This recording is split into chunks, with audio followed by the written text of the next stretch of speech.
अगर आप इस वक्त ये कहानी सुन रहे हैं और आपको लग रहा है कि ये भी एक और डरावनी कहानी होगी, तो यहीं रुक जाइए, क्योंकि आज की ये कहानी डराने के लिए नहीं बनी, बल्कि आपको एक ऐसी सच्चाई से रूबरू कराने के लिए है जिसे लोग मजाक समझकर नजरअंदाज कर देते हैं और फिर उसकी कीमत अपनी जिंदगी से चुकाते हैं।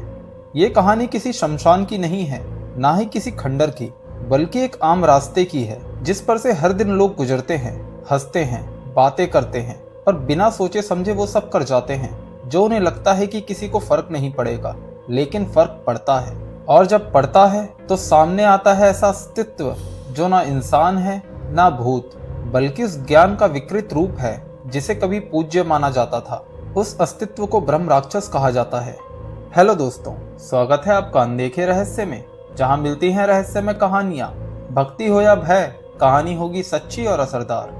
हिंदू शास्त्रों में ब्रह्म राक्षस को सबसे गलत तरीके से समझाया गया है, क्योंकि आमतौर पर लोग मान लेते हैं कि हर किसी को परेशान करते हैं, हर किसी को नुकसान पहुंचाते हैं, जबकि सच्चाई इससे बिल्कुल उलट है। ब्रह्म राक्षस तब तक किसी को परेशान नहीं करते जब तक उन्हें परेशान न किया जाए। वो अपने स्थान पर रहते हैं, अपनी चेतना में बंद रहते हैं और दुनिया से कोई लेना देना नहीं रखते। लेकिन जिस दिन कोई इंसान अज्ञान, घमंड या मजाक में उनकी सीमा लांघ देता है, उस दिन वो इंसान ब्रह्म राक्षस की नजर में सिर्फ एक शरीर नहीं रह जाता, बल्कि एक अपराधी बन जाता है। क्योंकि ब्रह्म राक्षस को सबसे ज्यादा नफरत होती है अपमान से। ये वही आत्मा होती है जो अपने जीवन में वेदों की गहराई तक गई होती है, जिसने मंत्रों को सिर्फ पढ़ा नहीं बल्कि जिया होता है।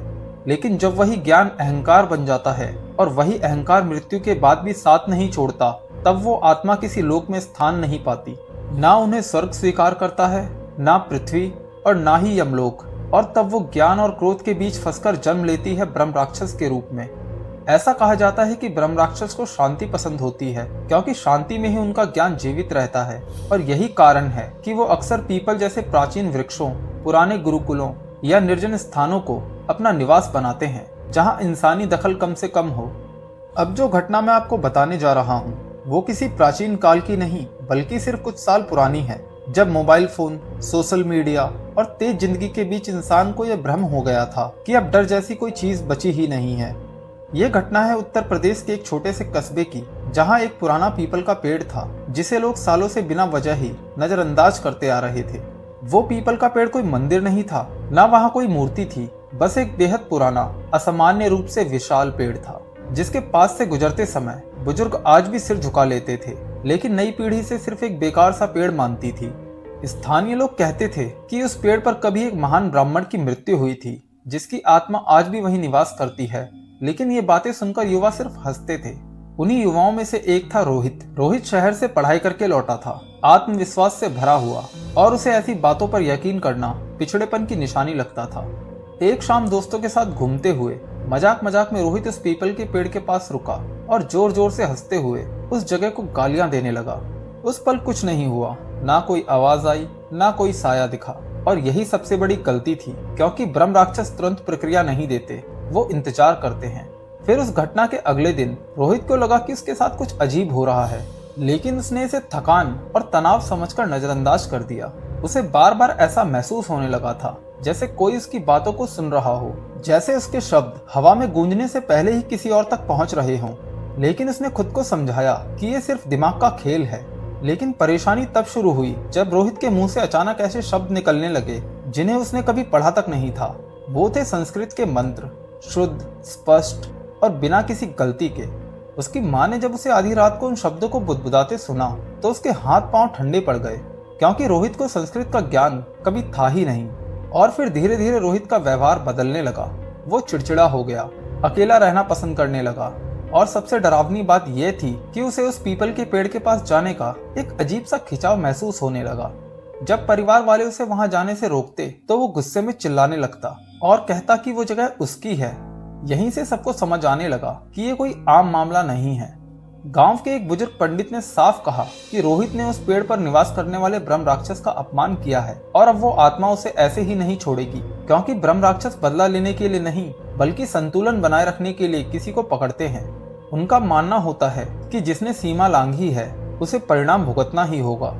रोहित की हालत दिन ब दिन बिगड़ती चली गई। उसकी आंखों में एक अजीब सी स्थिरता आ गई थी, जैसे वो किसी और दुनिया को देख रहा हो।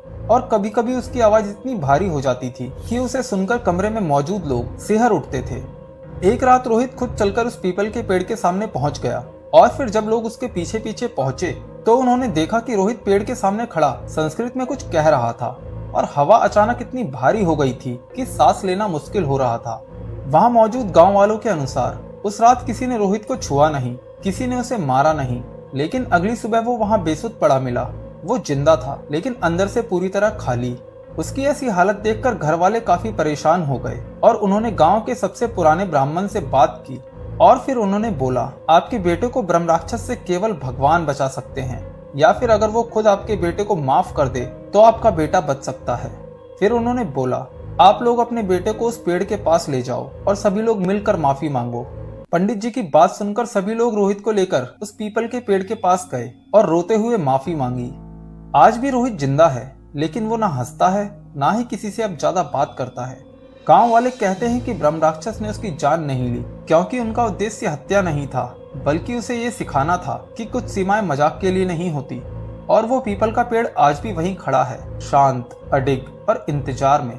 इसलिए अगली बार जब आप किसी पुराने पेड़, निर्जन स्थान या ऐसी जगह के पास हों जहां बिना वजह लोग सिर झुकाते हैं तो मजाक मत कीजिए, क्योंकि हर शांति खाली नहीं होती और हर खामोशी सुरक्षित नहीं होती। कभी कभी शांति के पीछे ऐसा ज्ञान सो रहा होता है जिसे जगाया गया तो वो आपको छोड़ता नहीं है। तो दोस्तों, अगर आपको यह कहानी पसंद आई हो तो इस वीडियो को लाइक करें, दोस्तों के साथ शेयर करें, चैनल को सब्सक्राइब करें और बेल आइकन दबाना ना भूलें, क्योंकि ऐसी और भी डरावनी और रहस्यमय कहानियां मैं लेकर आता रहूंगा। और अगर आपके पास भी ऐसी कोई रहस्यमय कहानी हो तो आप मुझे कमेंट में या फिर इंस्टाग्राम पर भेज सकते हैं। इंस्टाग्राम आईडी आपको वीडियो के डिस्क्रिप्शन में मिल जाएगी, वहां भी आप लोग मुझे फॉलो कर सकते हैं। मिलते हैं अपनी नई रहस्यमय कहानी के साथ, तब तक के लिए शुभ रात्रि।